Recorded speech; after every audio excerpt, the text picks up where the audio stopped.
네, 우리가 잘 부르는 찬양 중에 만입이 내게 있으면 그 입 다 가지고 내 구주 주시는 종을 늘 찬송하겠네. 이 아름다운 찬양이 있습니다. 이 찬양 가사 저희들의 삶 속에 일생 동안 이루어지는 것이 우리의 소망이 되었으면 좋겠습니다. 우리의 입은 한계잖아요. 한계로도 주 예수를 찬송을 다 못하는데 이 찬송은 만 개의 입이 내게 있다면 그 입을 다 가지고 내 구주 주시는 종을 늘 찬송하겠네. 이렇게 고백하고 있습니다. 이 찬송은 오늘 우리들에게 능력의 말씀이 되어 다가오는데요. 우리의 입이 불평과 불신과 원망과 또 험담과 절망의 사망의 언어들을 쏟아내고 있지요. 그런데 내게서 나오는 모든 언어들이 구주 예수를 찬송하는 그러한 사람으로 하나님께서 저와 여러분을 조성해 주셨으면 정말로 좋겠다, 이렇게 생각을 합니다. 구주 예수 그리스도,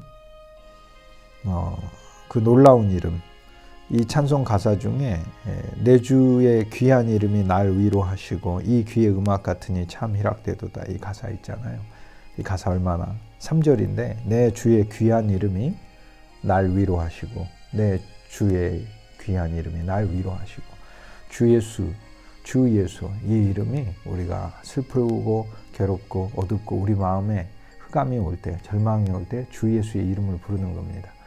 누구든지 주의 이름을 부르는 자는 구원을 얻으리로다. 주 예수의 이름을 부르면 주님이 우리 안에서 구원해 주시죠. 우리 안에서 생명으로 역사하시면서 구원해 주시죠. 우리의 입이 주님을 찬송하면 찬송할수록 내 구주 주시는 은총을 늘 찬송하겠네. 찬송하면 할수록 그 은총은 우리에게 더 얻어지는 거고요. 그 은총은 더 누려지는 것이고요. 또 이미 은총이 풍성히 우리에게 있기 때문에 찬송하는 것이고요. 찬송이 힘이 있죠. 여러분 생명의 찬송을 하면 그 생명의 찬송은 힘이 있습니다. 여러분의 마음을 부숩니다. 공허한 마음을 그리스도의 생명으로 채우고, 절망 안에 있는 오늘 우리들이 주 예수 그리스도 그분께 다가갈 수 있게 합니다.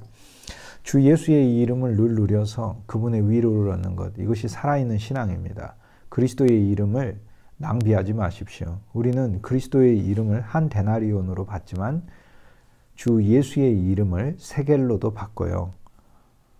주 예수의 이름을 문화로도 받습니다. 한 데나리온은 일당인 것 같지만 한 주일의 식량이죠. 한 데나리온에 25명이 먹는다니까요. 그러니까 한 데나리온이면 3끼 먹으니까 25끼를 먹는 것이다, 이렇게 얘기할 수 있고, 25끼면 나의 일주일의 식량인 것이죠. 한 세겔은 한 달의 식량이죠. 데나리온이 4개니까 한 문화는 1년의 식량이죠. 한 달란트는 내 평생의 식량 그 이상인 것이죠. 우주적인 식량이죠. 1만 달란트는 너무나 상상할 수 없는 풍성입니다. 내 구주 주시는 은총이 그런 것인데요. 주 예수의 이름이 오늘 우리들에게 영적인 화폐로 주어져 있습니다. 주 예수의 이름을 문화로서 누리십시오. 그러면 주 예수의 이름이 우리 안에서 더 벌어져서 주 예수의 귀한 이름이 우리를 위로하십니다. 위로하시고 격려하시고 새 힘을 주시고 솟아나게 하시고 우리의 소망이 되시고, 그 이름은 또 권세가 되시고 결박을 푸시고 우리의 추한 마음을 그리스도의 피로써 새롭게 정하게 하시는 것이죠. 매일매일 우리에게 역사하시는 주 예수 그리스도의 그분의 풍성한 일들을, 그분이 우리에게 주시는 이 선물들을 우리가 그것을 즐거워하고 우리의 것으로 삼는 것이죠. 이것이 바로 문화를 누리는 것이다. 그러면 그럴수록 우리는 더 그리스도 그분의 보화가 얻어지는 것입니다. 누가복음 20장에 5가지 사건이 나오죠. 주님을 대적하는 5종류의 부류들이 있습니다. 이들은 하나님을 모르는 자들이 아닙니다. 이들은 하나님을 아는 자들입니다. 제일 첫 번째 대제사장 나오지 않습니까? 대제사장도 한 명이 아니고 대제사장들이라고 이야기해서 대제사장 가문, 안나스와 가야바 가문에 총 6명이 다 대제사장이 되거든요. 이 과거 전후로 통틀어서 예수님이 시기까지 이미 3명이나 그 가문에서 대제사장이 나왔었고요. 이후로도 또 나머지 3명이 대제사장 직위에 오르게 됩니다. 대제사장 드린 것이죠. 주 예수 그리스도 그분을 대제사장은 사실 가장 크게 증거하고 드러내야 되는 직위인 것이죠.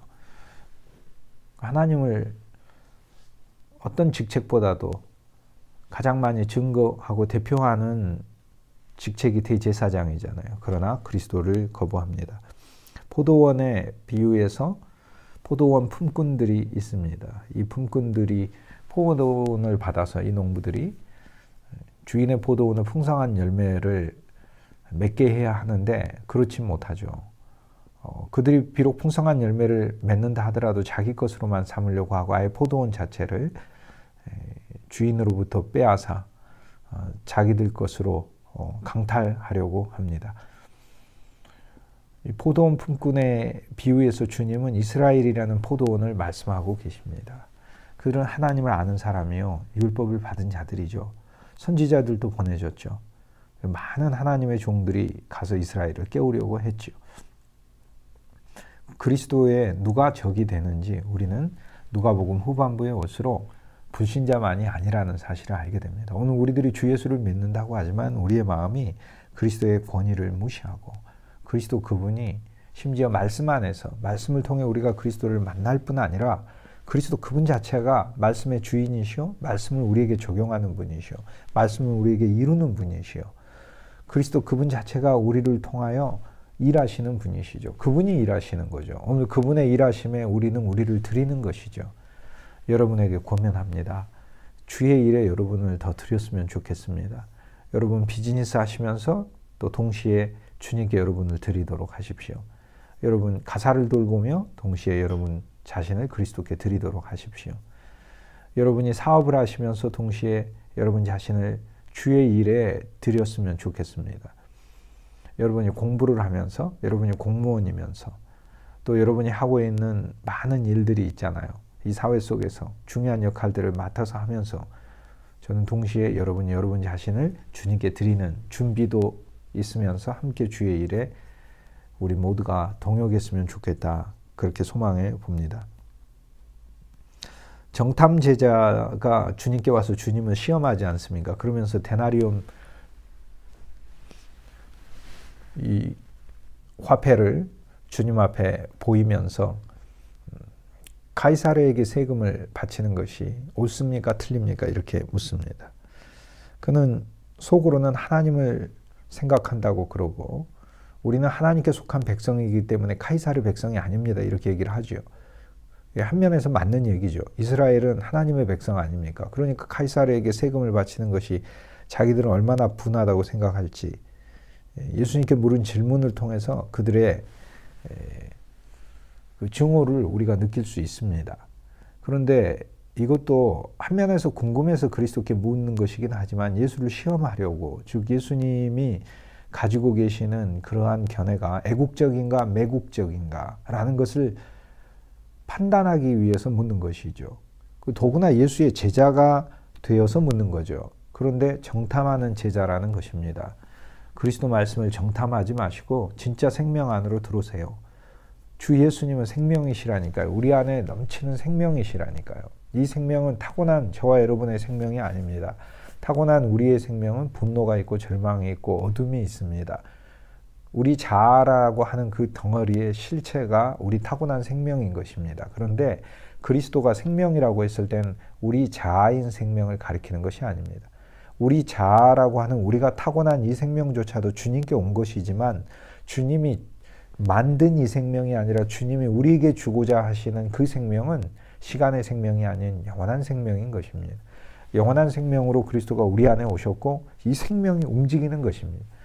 주 예수 그리스도가 무엇이냐고 물을 때 저는 그리스도 예수가 1차적으로는 우리 안에 움직이는 생명이라는 것을 우리가 느끼고 이것을 믿는 것이 기독교 신앙의 가장 중요한 거라고 저는 개인적으로 생각합니다. 저는요. 주의 진리에 관해 만 가지를 다 양보할 수는 있는데 주 예수님이 우리 안에 움직이는 생명이라는 이것에 대해서는 죽었다 깨나도 양보할 수 있는 마음이 없습니다. 왜냐하면 그게 전부이기 때문에 그렇습니다. 저는 사실 이 말만 날마다 하고 싶을 뿐이고 저는 제가 하는 이 말만 매일 체험하고 싶을 뿐입니다. 우리는 우리가 배운 모든 지식과 우리가 쌓아온 모든 어떤 위치들이 있고 우리의 전통들이 있지만 오늘 누가복음 20장에서 대제사장이라고 하는 전통과 포도원에 일하고 있는 농부들, 자기들의 기술과 자기들의 직업과 그리고 정탐 제자들이 예수님께 세금에 관한 문제를 시험하고 있잖아요. 질문을 드려서. 그런데 이 정탐 제자들이라고 하는 그들의 태도 속에 오늘 그들이 가지고 있는 짧은 이 세상의 지식들, 세상에 대한 가치관들, 이것들조차 그리스도 예수께 가져와져서 철저히 깨져야 하는 것이죠. 사사기에 주님의 대적되는 존재들이 12사사들을 통하여 다 부서지는 것이죠. 어떤 주의 대적은 머리가 깨져야 되고 어떤 주의 대적은 창에 찔려야 되고 어떤 대적은 말씀의 칼에 배가 깊숙이 찔려서 안에 있는 기름기까지 빠져나와야 될 정도로 우리는 주의 말씀에 찔려야 하는 것이죠. 오늘 사사기에 그 말씀에 나와 있는 철저한 하나님의 말씀에 우리를 향하신 부수시고 쪼개시는 처리가 누가복음 20장에 오늘 우리들이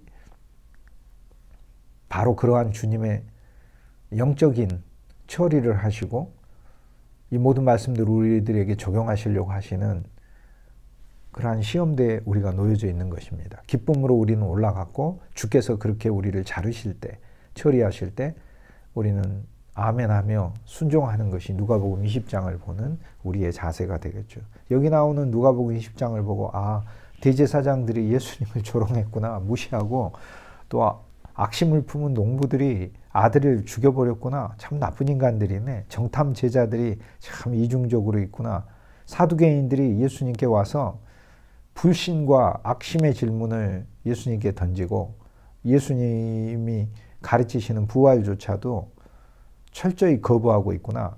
서기관들이 예수님의 존재 자체에 대하여 잘해봐야 다윗에서 나온 후손 정도로 이해하는 그러한 사람들로 저들이 있구나. 이렇게 그들의 이야기로 보는 게 아니라 오늘 우리 안에 나와 있는 대제사장이라고 하는 전통, 농부라고 하는 나의 일입니다. 나의 일이 주의 일을 파괴하는 겁니다. 포도원의 농부들은 다 자기들의 일이고 포도원이라는 걸 자기가 갖고 싶어 하는 거잖아요. 나의 야심과 나의 열심이 그리스도를 파괴하고 그리스도를 죽이는 거죠. 정탐 제자들은 자기가 가진 세계관이 있어요. 기독교는 이래야 한다라고 하는 세계관. 가이사의 것은 가이사의 것에게 바치고 하나님의 것은 하나님에게 바치라고 하는 그리스도의 세계관이 아니라 가이사한테 세금을 바치는 것은 틀린 것 같다라고 이렇게 생각하거나 아니면 우리가 할 수 없이 가이사에게 세금을 바쳐야 한다라고 하는 그들 나름대로 내려놓은 결론이 있는 것이죠. 그러나 그리스도는 그들이 세상에 바라보는 그 시각에서 철저히 벗어나야 함을 가르쳐주고 있습니다. 하나님이 그들을 가이사의 통치 아래 뒀다면 가이사에게 세금을 바쳐야 한다고 이야기하고 있는 것이죠. 그들이 가지고 있는 세계관, 이건 주님에 의해서 부서지는데 오늘 우리도 마찬가지입니다. 정탐하는 제자들처럼 말씀을 정탐하지 말고 철저히 그리스도의 말씀 안에 오늘 우리들이 오히려 부서지며 우리에게 속한 세상적인 가치관은 세상으로 가야 하고 우리 존재는 하나님께 속한 것이기 때문에 하나님께 우리 존재가 드려져야 하는 것이죠. 사두개인이 가지고 있는 하나님의 말씀에 대한 철저한 오해, 성경에 대해 하나님의 사랑과 은혜와 긍휼과 새로운 생명을 전혀 보지 못하는 그러한 자세들, 죽어있는 관습만 붙들고 있는 저들, 그리고 제한적으로 하나님의 말씀을 아는 사람들, 인간 세계의 모든 고통을 뛰어넘는 살아있는 그리스도 예수의 부활 생명에 대한 능력을 모르는 자들, 바로 그게 오늘 우리들이죠. 그래서 그러한 마음이 주 예수 그리스도에 의해서 처리되어야 한다라는 것입니다. 서기관은 자기 성경 지식 아닙니까? 저희는 우리 자신의 성경 지식, 그리스도를 보죠. 그런데 다윗의 후손이구나. 그리스도는 다윗의 후손 맞죠. 다윗의 후손이 왜 아니십니까? 다윗의 후손이지. 그런데 그리스도는 다윗의 후손이며 참 다윗 자체이시고 다윗의 조상이시기도 하시고요. 다윗을 보내신 분이시기도 하셔요. 그리고 그 다윗이 예배하고 경배한 전능자 하나님이시잖아요. 그래서 상상할 수 없는 주 예수 그리스도의 놀라운 은혜와 사랑이 오늘 우리들에게 있다. 주 예수 그리스도 안에서 우리는 정말로 부서져야 될 많은 필요가 있다라는 것을 저희들이 알 수 있습니다. 반대로 하면 오늘 우리들 종교의 대제사장이 되어 있지만 주님을 만나 주님이 멜기세덱이라고 하는 살아있는 종교의 살아있는 생명의 대제사장이 되신 것을 우리가 깨닫는 것이고, 그래서 주 예수 그리스도와 함께 오늘 저희들이 그분의 대제사장직에 참여하는 것이지요. 오늘 죽음을 통하여 우리 옛사람은 죽었고 새로 살아나 그분의 유업을 다 받으니까, 포도원 비유에 있어서 악심을 품은 농부들이 아들을 죽이고 유업을 차지하자 그러는데, 악심을 품은 자는 유업을 차지하는 게 아니라 진멸당하는 거죠. 그런데 놀랍게도요, 그 악심을 품은 포도원 농부가 우리였구나, 창으로 찌른 자가 우리였구나 라고 사도행전에 고백하듯이 그렇게 고백했을 때는 자신들이 아들을 죽인 그 죄의 죄값이 되신 것이죠. 이게 십자가의 신비거든요. 아들을 죽인 게 죄인데, 가장 큰 죄인데, 아들을 죽인 가장 큰 죄의 값이 바로 그 아들이 되는 것이죠. 이런 놀라운 십자가의 역사에 의해 믿음 안에서, 악심이 아니라 믿음 안에서 십자가를 보았을 때 나의 옛사람이 죽었고, 그리스도 안에서 주 예수의 이름을 믿고 주 예수를 믿을 때 이제는 그분 안에 우리가 새로운 생명을 받게 되었고, 그분의 새로운 부활에 참여하게 되었고, 새로운 유업을 얻게 된 것이잖아요. 그러므로 누가복음 20장은 예수님은 누구신가? 나는 누구인가? 나는 여기 나오는 종교적인 5그룹이다. 대제사장처럼 내 종교에 나는 가장 최고의 내 고집을 가진 사람이다. 악한 농부이다. 나는 내 일을 하는 자다. 내 입으로 하나님의 일을 한다고 하지만 언제나 나는 내 일을 기획하며 실은 나를 위해서 일하는 자로 있는 것이죠. 이 5 모습들, 정탐 제자로 있고 참 제자가 아닌 것이죠. 사두개인이고 서기관인 것이죠. 그런데 역으로 나는 누구인가만 말하는 게 아니라 예수님은 누구인가를 말하는 것입니다. 오늘 우리는 성경에서 예수님은 누구인가를 발견하는 거죠. 성경은 예수님이 누구인가를 발견하는 거 아닙니까? 예수님은 누구신가? 예수님은 우는 자의 위로고, 없는 자의 풍성이고, 천한 자의 높음이고, 잡힌 자의 노임이 되시고, 우리 기쁨 대신에. 얼마나 감사한가. 예수님은 누구신가? 그러면 누가복음 20장에서 예수님은 누구신가? 이 예수님은 상상할 수 없는 항목이에요. 대제사장이 와서 예수님께 도전하지 무슨 권위냐? 예수님은 누구예요? 예수님은 사실 진짜 참 대제사장이라고 히브리서에서 이야기하지 않습니까? 4장부터 그분은 대제사장이에요. 5장도 대제사장, 6장도 대제사장, 7장도 대제사장이다. 각 장마다 나오는 대제사장의 그 역할이 너무나 다릅니다. 오늘 우리들에게 안식을 주시는 대제사장이 있고, 히브리서에 오늘 그분이 우리에게 영원한 새로운 법을 주시는, 생명의 법을 주시는 대제사장으로 있고, 아론의 법, 구속을 완성하시고, 구속뿐만 아니라 지금 멜기세덱의 반차를 따라 멜기세덱이 아브라함에게 떡과 포도주를 주듯 지금 저와 여러분에게 매일 그리스도가 살아있으면서 떡과 포도주를 주고 계시잖아요. 얼마나 감사해요. 매일 우리 안에서 떡과 포도주를 우리에게 주고 계신다니까요. 믿음으로 먹으세요. 믿음으로 말씀을 먹으세요. 말씀 안에 떡이 있고 말씀 안에 그리스도의 피가 있어서 우리가 그리스도의 생명의 포도주를 마시는 것입니다. 예수님은 누구신가가 누가복음 20장에 나와요. 대제사장이 생각 못한 멜기세덱, 전통이 생각 못한 아들이고 상속자시잖아요. 농부들이 전혀 생각하지 못한 그분은 하나님의 참 아들이에요. 그래서 옛 아담인 우리를 죽이고 주와 함께 새로운 하나님의 아들로 우리를 세우시고 아들됨에 우리를 참여하게 하시고 하나님의 우리도 참 아들이 된 거예요. 하나님의 양자가 된 게 아닙니다. 성경에 양자 됐다고 하는데 그 헬라어 단어는 휘오테시아라는 단어예요. 휘오테시아. 후이오스라는 아들됨이라는 말이고, 데시아라는 것은 영어로 하자면은 ship, 자격을 의미하는 거죠. 뭐 friend 할 때 친구지만 friendship 하면 친구의 자격이 만들어내는 그 안에 내용, 우정이라는 말이 되잖아요. 아들됨이에요. 아들됨. 그러니까 법적인 양자만 말하는 게 아니에요. 법적으로도 양자가 됐죠. 근데 그 법은 새 언약의 법인데 새 언약의 법은 옛 언약의 법이 아니잖아요. 우리가 옛 언약의 법으로 양자된 게 아닙니다. 옛 언약의 법은 문자의 법이에요. 문자의 법은 세상의 양자됨이에요. 나에게서 태어나지 않았는데 문자의 법으로 네가 내 양자다. 네가 내 아들이다. 이렇게 하는 게 문자의 법으로 양자가 된 거고, 새 언약의 법은 영으로 태어났어요. 우리가 그리스도의 영 안에서 태어났어요. 그리스도의 영이라는 우주를 만든, 우주를 지탱하고 있고 우주의 기본 본질이 되는 그 놀라운 그리스도의 영 안에서 우리가 태어났다니까요. 새로 그리스도의 부활을 통하여 새로 태어났다니까요. 십자가에서 우리 옛사람이 죽고, 그러니까 오늘 우리들은 영 안에서 새로 태어남이 실제인 거예요. 우리의 육신의 태어남이 실제가 아니라 육신의 태어남은 소멸성을 가지고 있고 한계를 가지고 있고 끝나지 않습니까? 그러나 후이오테시아, 후이오스테시아 합쳐서 후이오테시아, 후이오테시아, 아들됨을 가졌어요. 우린 참 아들됨을 가졌다. 단순한 양자가 아니에요. 법적으로만 양자된 게 아니에요. 그 법은 새 법이에요. 새 법은 영의 법이고 생명의 법이에요. 영의 법과 생명의 법을 가졌잖아요. 영의 법과 생명의 영의 법이 죄와 사망의 법에서 너를 해방하였느니라. 죄의 법도 있고 사망의 법도 있는데 율법은 우리에게 생명의 법이 아니라 사망의 법이에요. 옛 아담에게는 율법을 지킬 수도 없고 지킬 힘도 없고 지키고 싶은 마음도 없고 지키고자 해도 지킬 수 있는 능력이 없어요. 사망의 법이 돼버려요. 그런데 거기에서 생명의 영의 법이 우리를 해방한 거예요. 사탄도 사망을 주면 사탄도 사망의 법칙을 가져다 줘요. 로마서 7장에 그래서 법이 5개 나온다고 하지 않습니까? 법이 굉장히 많이 나옵니다. 법이 5개나 나옵니다.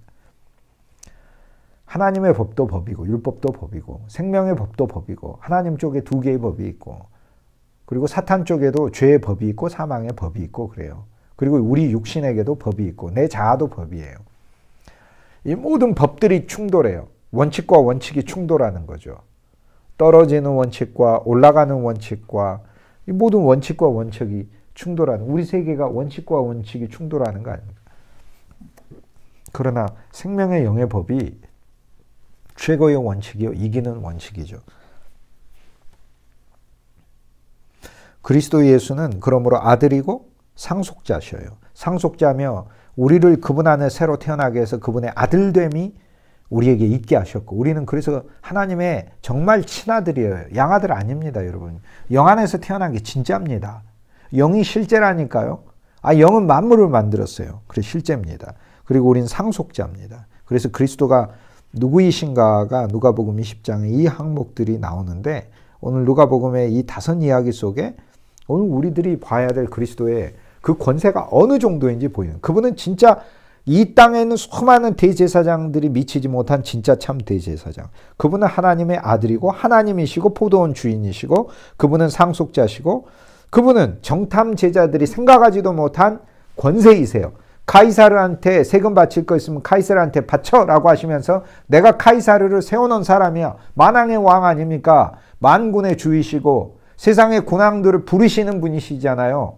카이사르가 아우구스투스가 황제 위에 오른 것도 그리스도께서 세상 정세를 그렇게 만드셨으니까 자기가 황제 위에 오른 거죠. 아우구스투스의 죄는 뭐예요? 자기가 황제 위에 오른 것이 하나님의 도움으로 황제 위에 올랐다는 사실을 하나님께 고백해야 되고 찬송해야 되는데 자기가 똑똑하고 잘나가지고 전쟁 자리에서 오른 것으로 생각하는 거죠. 그것이 교만이고, 그래서 하나님의 은혜와 사랑을 안 믿으니까 불신이다. 그러므로 죄인이다, 그 얘기입니다. 느부갓네살하고 똑같은 것 아닙니까? 그리스도야말로 카이사르를 부리는 권세를 가지고 계세요. 오늘날 군왕들이 그나마 세금 걷어서 자기들이 호화롭게 사는 것도 주님께서 세금을 거둘 수 있게 해주셔가지고 세금을 거두는 것 뿐입니다. 정탐들이 생각도 못한 권세이시고 만왕의 왕이세요. 우리가 정탐 제자들로 있으면 하나님의 말씀에 대하여 믿을까 말까, 받아들일까 말까, 정탐 제자로 있으면 네, 모든 것이 혼란입니다. 이래야 하느냐 말아야 되느냐. 선과 악으로만 살게 돼 있고 내 판단과 내 세계관을 주장하게 돼 있는데 그러나 그분이 참 카이사르이시고 참 황제이시고 참 통치자이시고 그분은 통치하시는데 섬김으로 통치하시잖아요. 우리를 섬기시잖아요. 생명을 주시며 통치하시잖아요. 세상의 군왕들은 사망을 막 주는데 그 얼마나 감사합니까? 이게 만입이 다 있으면 진짜 주의 이름을 찬송해야죠. 만왕의 왕이시죠. 이게 누가복음 20장에 예수님은 누구신가? 그분의 권위를 말하면서 예수님은 누구신가? 사두개인이 생각도 못한 부활과 생명이죠. 부활을 주시는 분이시죠. 만사를 새롭게 하신 분이시죠. 이 땅에 인간의 모든 행복의 근원이 되면서 동시에 아픔과 슬픔과 고통의 장소가 되는 가정조차도 그분이 완결하시는 분이시죠. 시집가고 장가가는 게 없다는 게 뭐겠어요? 완결되었다는 것을 말해요. 왜냐하면 이 세상의 모든 혼인은요, 우주적인 어떤 혼인을 가리킵니다. 이 세상에 있는 모든 것은 우주적인 어떤 한 실제를 가리킵니다. 골로새서 2장 16절 17절 말씀, 먹는 것 마시는 것, 매일매일의 일이죠. 안식일, 쉬는 것, 일주일에 우리가 일하고 쉬는 이 사이클, 월삭, 달이 바뀌면서 파도와 산과 하늘에 있는 모든 운행과 징조들이 바뀌면서 우리 삶을 풍성하게 하죠. 월삭이라는 게 있으니까 달이 기울었다가 다시 보름달이 되는, 달이 지구와 가까워졌다가 멀어지고 지구를 회전하는 그 가운데서 일으키는 그 인력으로 지구에 일으키는 변화가 오늘 우리의 삶을 얼마나 풍성하게 하는지 모르거든요.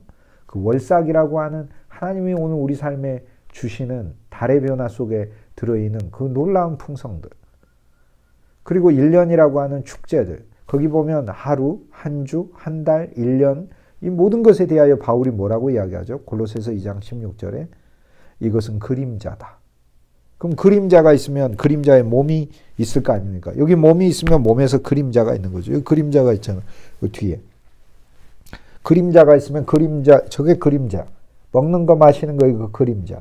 그러면 그 그림자의 실제, 우리가 먹는 것에 실제가 있고 우리가 누리는 것에 실제가 있고 우리의 매일매일의 실제가 있고 우리가 한 주라고 하는 것에 실제가 있고 우리의 변화에 실제가 있고 그 그림자. 오늘 우리들의 축제에 실제가 있고 그림자는 몸을 가리키게 돼 있고 그 몸은 그리스도니라. 그게 골로새서 2장 17절이에요. 자, 그렇다면 오늘 우리들의 모든 음식은 우주적인 한 음식을 가리키는 거죠. 주 예수 그리스도의 음식. 오늘 우리들에게 있는 모든 소유는 주 예수 그리스도를 가리키는 거죠. 오늘 우리들이 위치해 있는 모든 환경은 그 실제는 주 예수 그리스도를 가리키는 거죠. 자, 오늘 저와 여러분에게 있는 우리의 인간관계, 여러분의 혼인도, 이 땅의 혼인도 어떤 한 우주적인 혼인을 가리키는 거죠. 그리스도와의 혼인. 그래서 이 땅에 있는 모든 혼인은 그림자예요.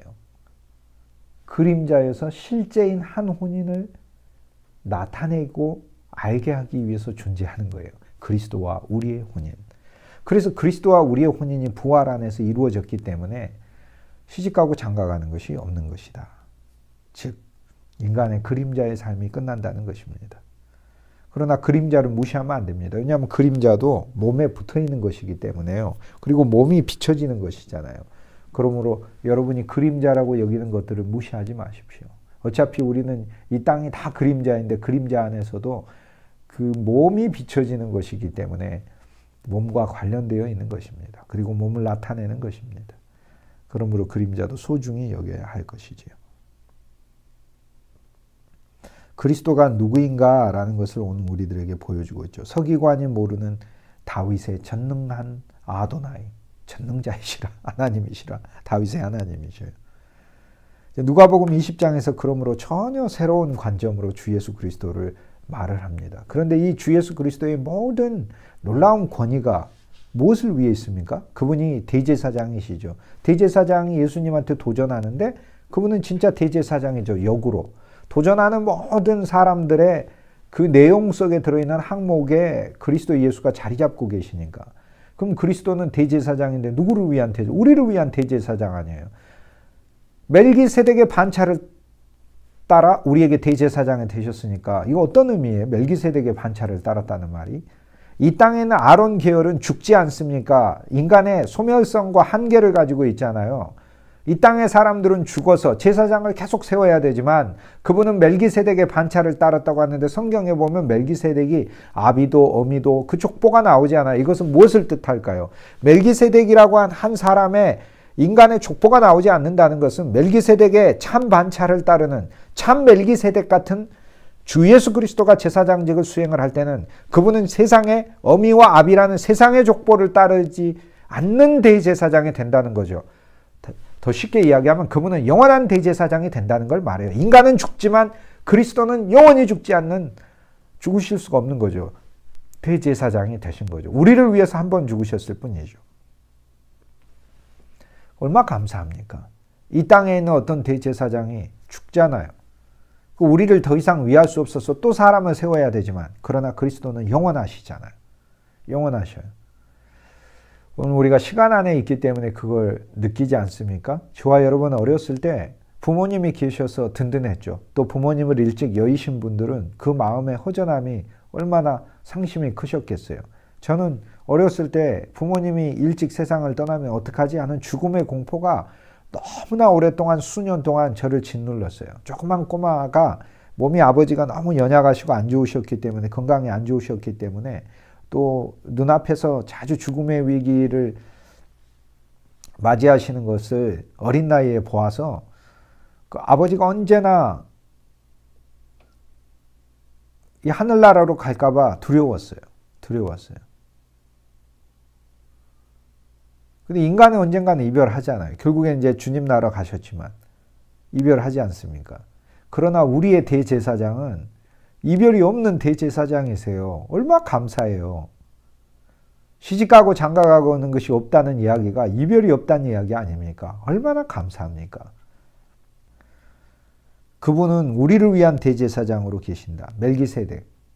멜기세덱 대제사장으로 영원히 죽지 않으시고 영원한 생명 아래서 대제사장. 그리고 멜기세덱의 반차를 따랐다는 말은 떡과 포도주를 아브라함에게 주듯 오늘 우리에게 주고 계셔요. 축복하고 계셔요.